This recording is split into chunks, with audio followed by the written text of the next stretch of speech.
This is The Opinions, a show that brings you a mix of voices from New York Times Opinion. You've heard the news. Here's what to make of it. I'm David Leonhardt, an editorial director in New York Times Opinion. And this is America's Next Story, a series about the ideas that once held our country together and those that might do so again. We the people, in order to form a more perfect union. Ask not what your country can do for you.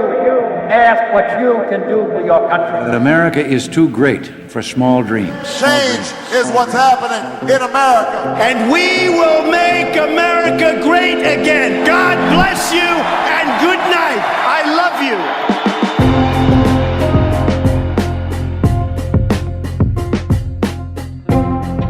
you. Today, I'm talking with Pete Buttigieg, the former transportation secretary, presidential candidate, and mayor of South Bend, Indiana. These days, he lives with his family in northern Michigan, and he's spending a lot of time thinking about the country's future, which means that just like this podcast, he's trying to figure out what America's next story should be. In the conversation that you're about to hear, we talk about Americans' search for belonging, about how artificial intelligence might be about to change that search, about how the Democratic Party can stop being the party of the status quo, and about how the marriage equality movement can be a model for future change. I hope you find the conversation as thought-provoking as I did. Mr. Secretary, thanks for joining me today. Thanks for having me. Good to be with you. Before we get to your thoughts about the next American story, I want to talk a little bit about you. I know your husband, Chasten, is from Traverse City in northern Michigan. Can you talk a little bit about your decision to move back there rather than back to Indiana? Yeah, so the decision really was propelled by family. Chasten's parents live here. My mother lives here now, too, not far from us in Traverse City. It's definitely more rural than I grew up, but also very Midwestern in ways that make me feel right at home. And how would you notice the differences in terms of the community, in terms of the politics, anything, relative to the other places you've lived? Well, certainly the community and the politics reflect that it's a more rural place. On one hand, it's more or less a 50-50 county, which is true of the county I grew up in as well. On the other hand, where I grew up, people might have Trump yard signs. Here they have Trump flags on flagpoles. So it just feels different. And even compared to a place like South Bend, Indiana, which I think population-wise is roughly 10 times Traverse City where we live now, you notice the smallness of it.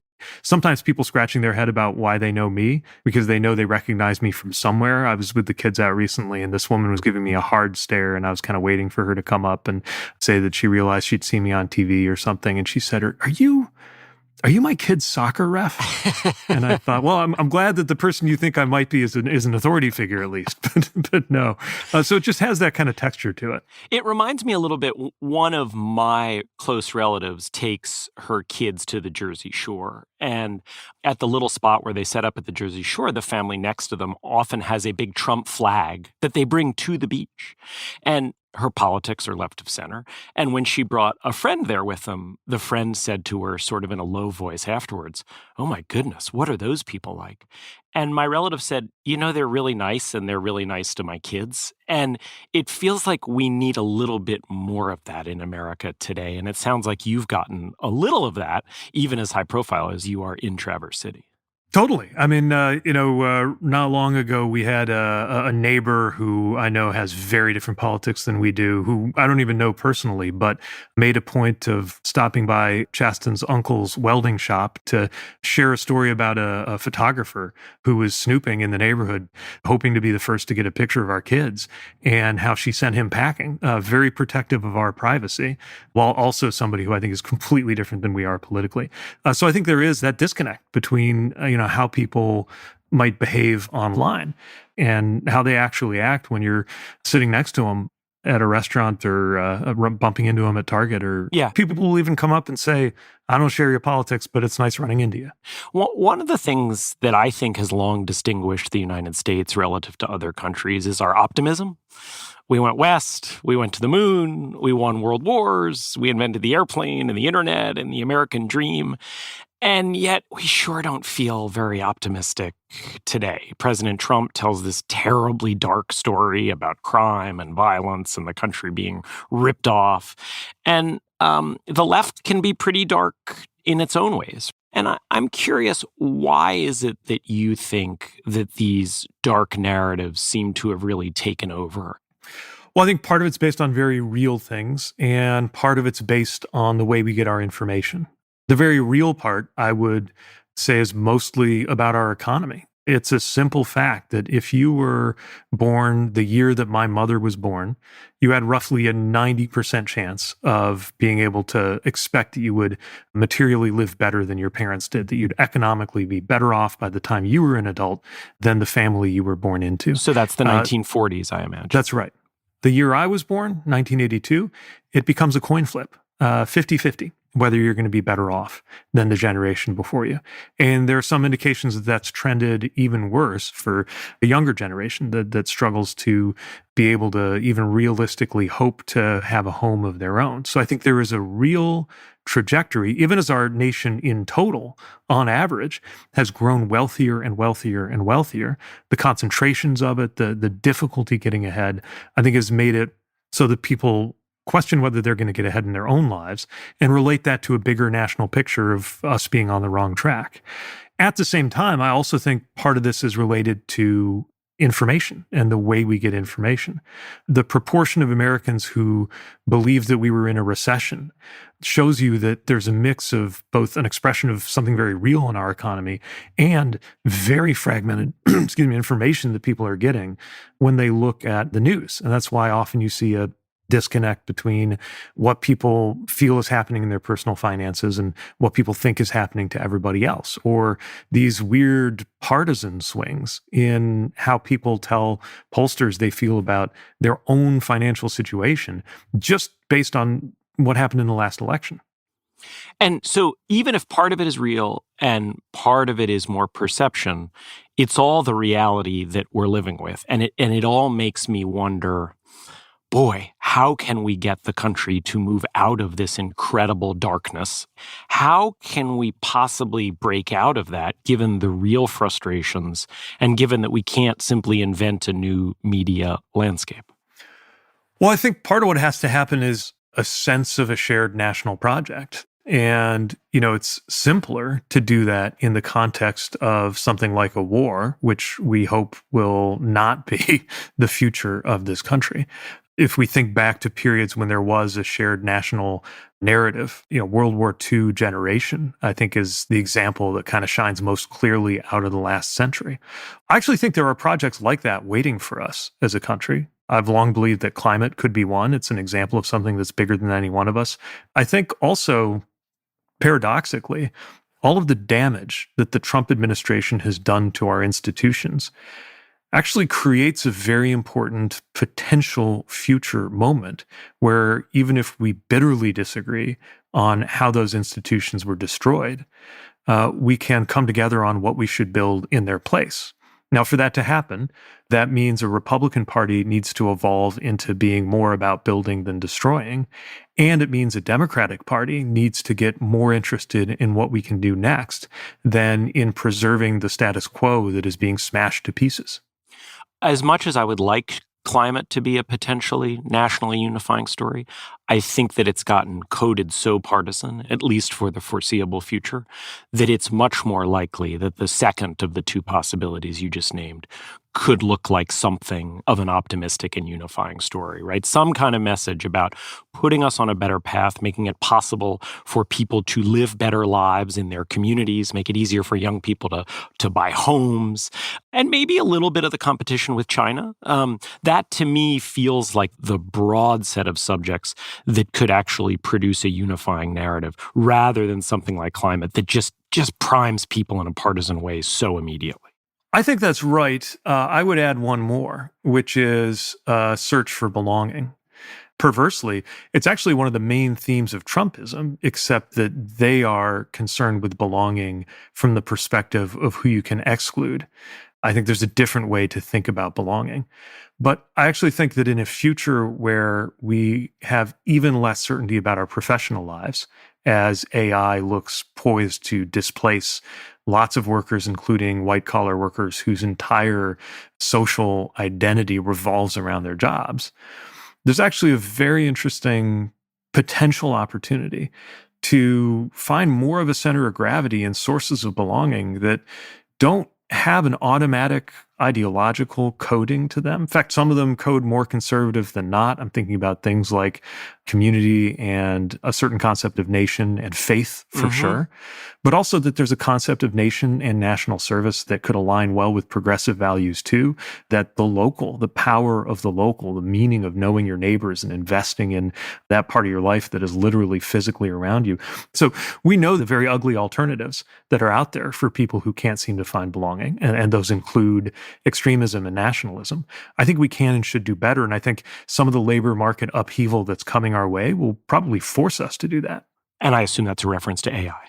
Absolutely. Look, we are already in the early stages of seeing it completely transform a number of things that have gone a certain way for hundreds of years in our lives, like what it's like to teach students how to write an essay.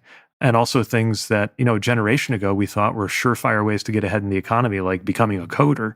I mean, these things are already being transformed. And there's more where that came from. Now, if we get it wrong, those transformations will play out in a way that resembles what I grew up surrounded by in the industrial Midwest. People being thrown out of their jobs because of, in the 2000s, it was a mixture of automation and globalization, either being completely left behind or getting some solutions or attempted solutions economically, like retraining into new careers, but not a lot of solutions in terms of what had happened to their identity. And having lived that and seen how that can go wrong, I think we have an opportunity to do better this time. Even if we don't know exactly what to expect from AI, we can expect disruption. To someone who says belonging, what could that possibly look like in a political or policy sense? I actually think there's an initial answer, which is phones in schools. I am encouraged by this idea that we see most of the country now putting in place some kind of, or considering some kind of ban on phones in schools. It's really bipartisan. And when you talk to teachers at schools that have done this and kids, people really like it. And I do think it fosters a sense of belonging. And you hear about schools putting board games in the cafeteria. That really does create a sense of belonging that I think, even if it's really hard at first to put down your phones, is just so much more satisfying, even in the relatively short term. I think that's absolutely right. And I think it's very telling that at a moment when bipartisan consensus is scarce, there's a real overlap between right and left. And it's interesting, I think a lot of people are upset about what tech has done to our politics. But the thing that's really changing it is seeing what social media has done to our kids. I think about this a lot, having 4-year-old twins who are not quite old enough for us to confront these decisions about when and where you get access to social media, but we know that they're coming. And I do think that the bans on phones in schools are an example of people in ways that aren't dictated by party or ideology, coming to a gathering consensus about what we want our everyday life and experience to be like, at least for our kids. And I think we can build off of that. I realize you haven't sketched this all out, but what are some of the ideas that intrigue you about other things we should do broadly to promote belonging that don't look like, say, a big healthcare law, but are a little bit more cultural, even if they also can involve policy changes? Yeah, I mean, look, I think there are signs of policies that could basically redirect our attention to experiences that are a little more offline. Investment, and I mean real physical investment in things like service, national service in particular. There have been models for this, including California has done a lot of really good work on promoting service. AmeriCorps, which unfortunately has taken a lot of hits under this administration, but was on the right track. For me, military service did this too. Military is not for everybody, but it was an abundantly offline experience with people that I had to get to know and sometimes trust with my life in a very short amount of time. I think investing in what's sometimes called social infrastructure. I mean, it sounds very Parks and Rec, but I literally mean things like Parks and Rec. If you have more safe physical spaces for your kids to play in and for people to gather in. That really matters in ways that I think can help be an antidote to this retreat into the screen that is harmful for kids and I think pretty poisonous for adults too. So, if a key thing here is to have a story about belonging, about a shared national project rather than a partisan one, how do you think that can appeal to people given the level of cynicism today and the darkness? How do we make sure it just doesn't fall on deaf ears because people are so frustrated and because of the way media works today? I think it actually begins by facing the darkness, saying, okay, a lot of the things that we've inherited or that we've built don't work. And again, a bit of a tough love message, I think, for my party and my side of the aisle is a lot of the institutions we care about that were built for very good reasons and did a lot of good since they were built in the 30s, 40s, and 50s need to be completely rebuilt. Now, it doesn't mean it was okay to burn them down, whether we're talking about the Department of Education or our public health infrastructure or our system for international development aid or any of the other things that are being burned down. I'm not saying it's okay to tear them down. I'm saying since that's happening, we might as well face that they weren't exactly perfect before, and we can rebuild them now. We can have a different kind of maybe less partisan set of arguments about what we would build if we were starting from scratch, because in a lot of cases, I'm afraid we will be. So I think it's not by downplaying the darkness. I think it's by sailing right into it that we can actually get to a place that compels us to work together on these projects. Let's continue with some tough love for the Democratic Party. There are a few things I want to talk to you about that. So I'm really struck that at this time of frustration and an anti-establishment national mood, the Democratic Party has become so identified with the status quo and the establishment, which is not historically where progressives have been. I mean, the reason the word is progressive is because it's about making progress. How do you diagnose how the Democratic Party came to be seen as defenders of the status quo? And I think if we're being honest, in some real ways, as actual defenders of the status quo. Well, I think part of it is because we saw attacks on institutions and systems that we cared about that really do deserve to be defended. I'm thinking about things like Social Security, but there's a whole set of things that are core commitments of our party.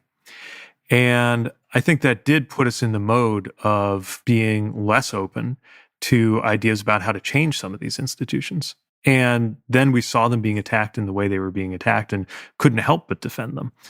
I think part of it also tracks the educational gap that has opened up in party affiliation that just wasn't there, as recently as when I was getting started in politics in Indiana. If more of the people who make up the Democratic Party are disproportionately those who are socially, economically actually doing better in the status quo than everybody else, then you can expect there to be a kind of reluctance, even ironically, a small c conservatism about changes that are needed, taking root in the party. And I think that's why you have such a fierce clash within the party between people who sometimes sound more populist or are more populist and those who would like to make more incremental change. You recently said that there's a perception that Democrats, and I'm using your words here, Democrats have become so focused on identity that we were only for you if you fit into a particular identity bucket. Can you go into some more detail about what your critique of the Democratic Party is on these identity issues? Well, to pick up a thread from earlier in our conversation, you mentioned a kind of a darkness that seems to take hold in the left too. And I think that there are two very different things that have been conflated. One is the idea that we confront some extremely serious patterns of exclusion and unfairness in the way this country has treated people. And we have a responsibility to do something about that, and that's an important part of our politics. Another is to say that, or make it seem like that's our entire view of this country. And what I think certainly Trump and Trumpism has accused Democrats of is, preaching a message that the country is fundamentally evil because of these failures. Now, I believe in a very different story. I believe in a story where some of the most extraordinary moments, the most inspiring and compelling and uplifting moments of this country came through our process of wrestling with our demons much of which has to do with the mistreatment of, you name it, any number of groups of Americans, and doing better and getting better at that. And that's been a bit zigzaggy, but a clear direction of travel in the history of this country, and something I think we should be proud of, even if it's always incomplete and always imperfect.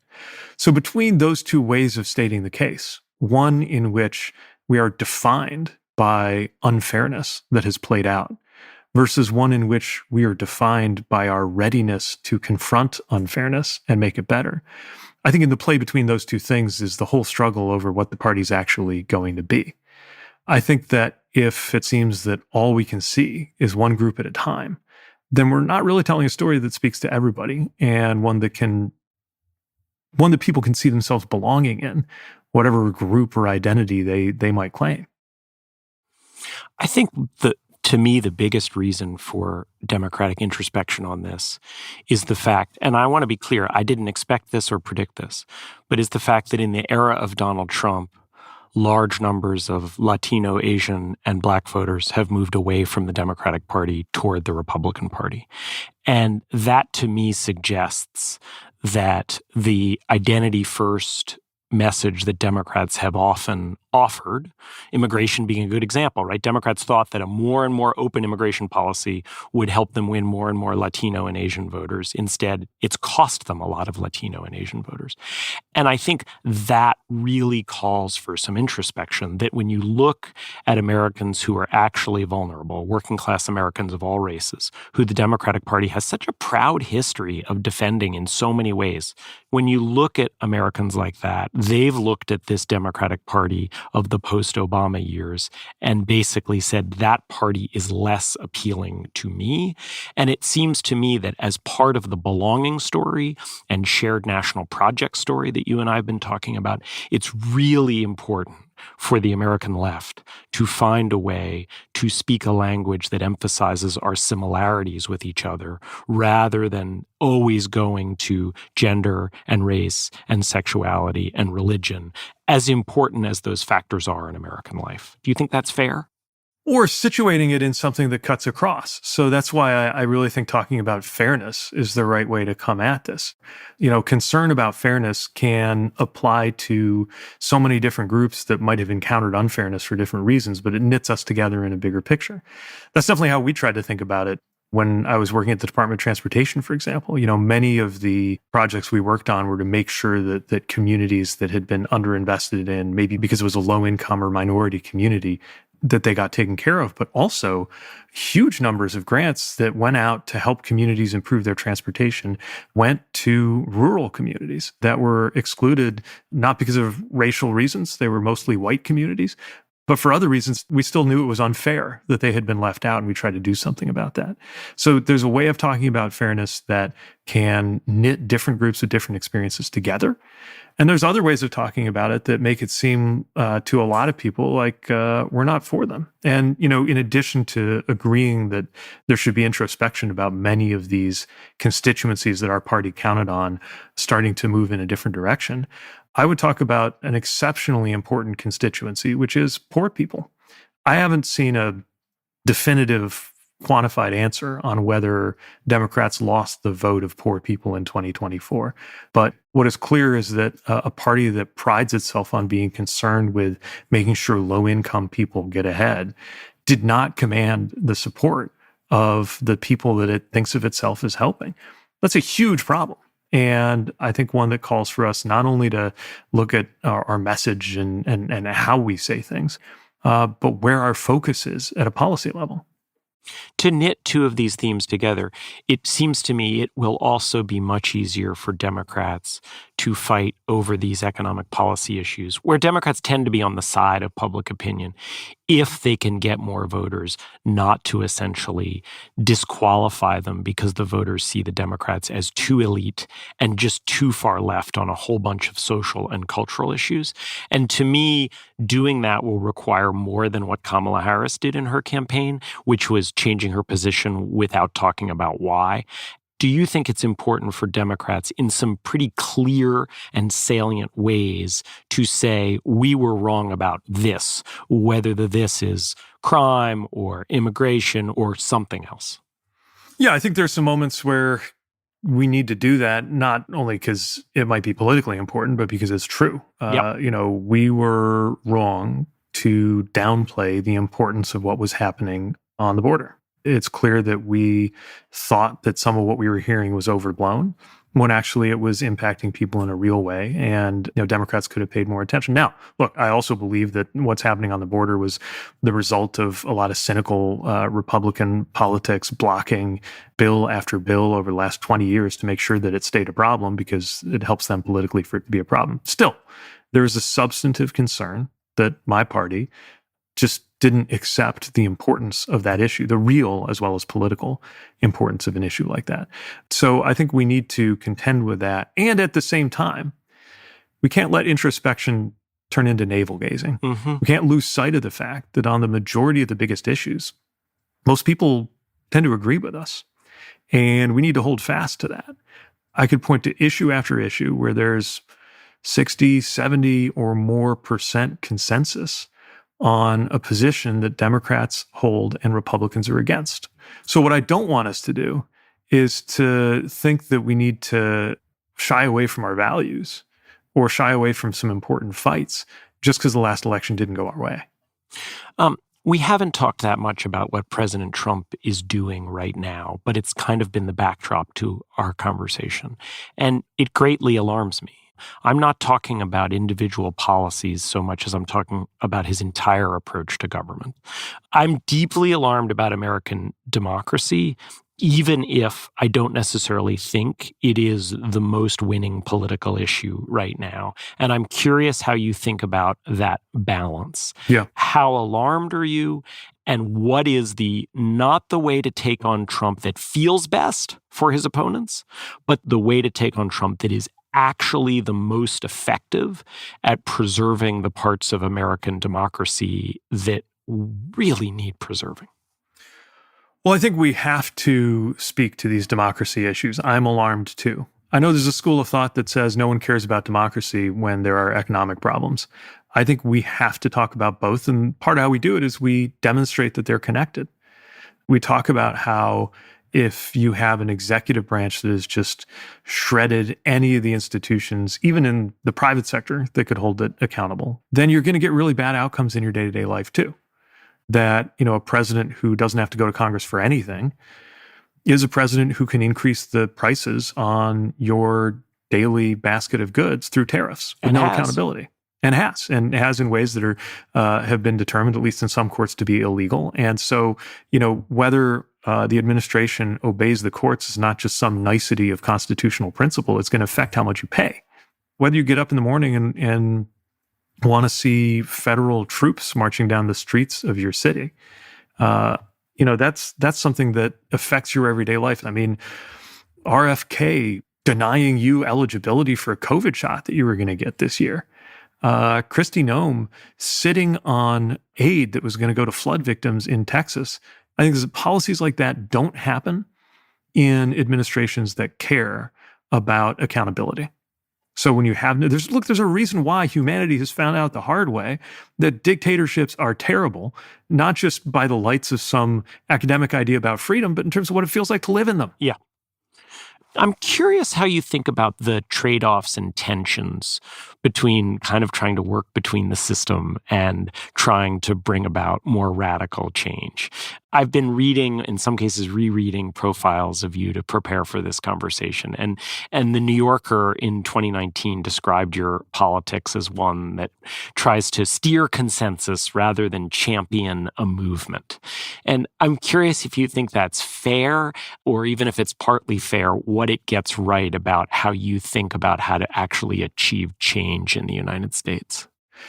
Well, I think about it a little differently from that. I definitely understand, as somebody who's had to function and deliver results in government as well as politics, that building consensus is a really important part of what you do in public life.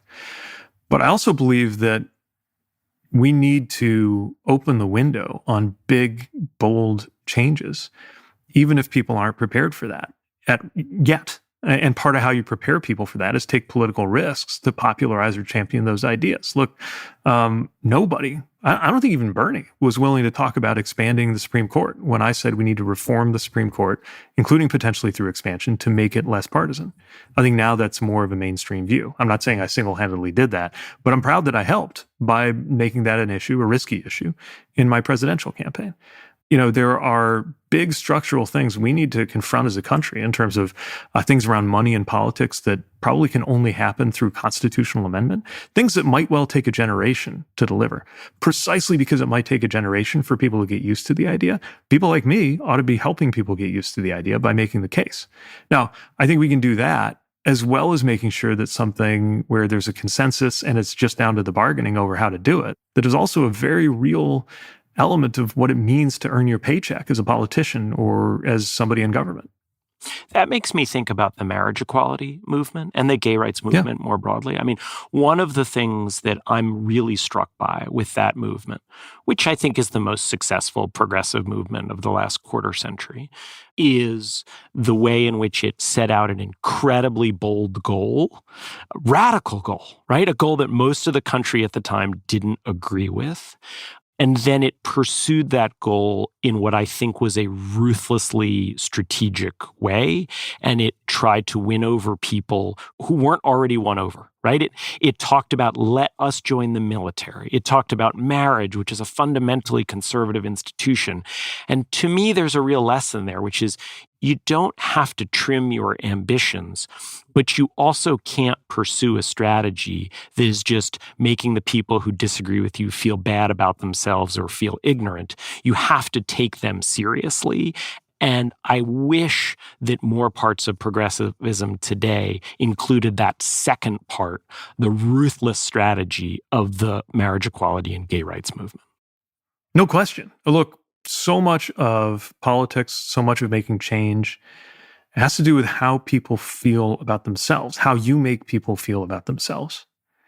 And a lot of what happened with the struggle for equality was to try to coax people onto the right side of history versus drag them there. Now, there was also a history of very important activism that broke a lot of proverbial glass, trying to draw attention to things like the AIDS crisis. I don't want to discount that. That's part of the picture for sure. There's a trajectory here, though, that shows us that enormous change can happen when you have a willingness to play out that strategy over the long term. And part of, to me, what is inspiring about especially something like the gay equality movement, not just as somebody who benefits from it, because every time I fill out a piece of paperwork as a married person who can have the benefits of legal equality, but also it's inspiring to me because it didn't just take something from being unpopular to being popular. It took ideas that were preposterous for one generation and made them consensus for the next generation. That's the level of ambition we ought to have. To wrap up here, I think so many people today just feel a little bit hopeless. They think that reality doesn't matter. They think that politics can't fix things. And on some level, being involved in public life as you are is an act of hope. And I'm curious what you would say to people who say, hey, I agree with you on a lot of policy stuff, but I just don't think this matters anymore. Trump has shown that it doesn't matter, and I've kind of given up. How would you encourage people to find some sense of hope that actually some of our very deep problems are solvable and that we're not destined to live in the Donald Trump era for the rest of our lives? Well, I've heard it said once that hope is the consequence of action more than its cause. And that's something I try to think about a lot in this moment. That we actually have, instead of waiting around for hope, we actually have sort of an obligation, a responsibility to build hope. And that's a result of what we do in this moment. That's how I think about the present. I also draw a lot of hope from the past and from the future. From the past, I draw hope from staring down the darkness of some of the moments that humanity and America have been through. It can feel totally disorienting and alienating that we no longer even have access to the same facts in terms of how our information system works. But you know what? That's not totally unlike what it was like when everybody had their own ideological newspaper in the 19th century. Mm-hmm. And we figured our way through that. Some of the things that feel unprecedented are more precedented than we think. And I think that can be a source of hope. And same thing with the future. When I think about the future, it is by looking at the darkness that I actually find my way to the most hope, because I can see that we are headed toward a time that will be like many of the most consequential times we've studied. The times that generate the heroes that we name buildings after and write about in history books and look up to are not good times. Like, nobody ever became an inspiring historical figure by just kind of doing their thing during a period of stability and calm and consensus and kindness. It is precisely in moments like this that more is called for from us. And the more gets burned down around us in this awful period that we're living through right now during the Trump administration, the more we have to / get to build things that will stand for the next century. And the sooner we orient ourselves around what that would look like, I think the sooner we can bring that about. In other words, all of us must recognize that at some point, sooner or later, one day, Donald Trump will not be active in American politics. And the sooner we spend our energy thinking about what to do next, I actually think the sooner that day will come. Secretary Pete Buttigieg, thank you so much. Thank you.